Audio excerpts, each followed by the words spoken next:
حضرت سلیمان فارسی گورنر تھے، کھانا کھا رہے تھے، دسترخوان بچھا تھا۔ رسول پاک صلی اللہ علیہ وآلہ وسلم کا فرمان ہے، روٹی کا لقمہ دسترخوان پر گرے، اٹھا کے کھا لو، اللہ تمہاری بخشش فرما دے گا۔ دسترخوان صاف ہوتا ہے۔ گورنر تھے آپ، بڑے بڑے سفیر بیٹھے تھے، وزیر بیٹھے تھے، روٹی کا لقمہ گر گیا۔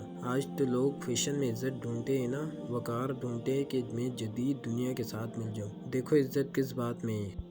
حضرت سلیمان فارسی روٹی کھا رہے تھے، سفیر وزیر نہ جانے بڑے بڑے لوگ بیٹھے تھے، کھانا کھاتے کھاتے لقمہ گرا، دسترخوان پہ حضرت سلیمان فارسی نے سمیٹا، منہ میں رکھا، پھر انگلی مار کر دسترخوان صاف کیا۔ ایک صحابی کان میں کہنے لگے، سلیمان کیا کر رہے ہو؟ آپ گورنر ہیں، سوچے تو صحیح، یہ لوگ کیا کہیں گے دنیا دار کہ مسلمان کو روٹی نہیں ملتی، اٹھا اٹھا کر کھا رہے ہیں۔ کان میں بات کی، کان میں۔ حضرت سلیمان فارسی کان میں جواب دے سکتے تھے، کہہ سکتے تھے نہیں ایسا ہی کرنا ہے، انہوں نے کان میں بات کی، لیکن حضرت سلیمان فارسی اعلان بولے، کہنے لگے ان 4 5 6 دنیا داروں کے لیے میں اپنے نبی کا طریقہ چھوڑ دوں، اپنے رسول صلی اللہ علیہ وآلہ وسلم کی سنت چھوڑ دوں؟ یہ 4 5 دنیا دار دنیا کی طرف دیکھ کر میں مصطفیٰ صلی اللہ علیہ وآلہ وسلم سے منہ موڑ لوں؟ پر جوش و جذبات میں سر سے پگڑی اتار دی، رونے لگے۔ آپ فرمانے لگے، میں مدینے کے بازاروں میں کھجوریں اتارتا تھا، نوکریاں کرتا تھا، یہ جو میرے سر پر عزت کے بال ہیں، یہ محمد عربی کے اگائے ہوئے ہیں۔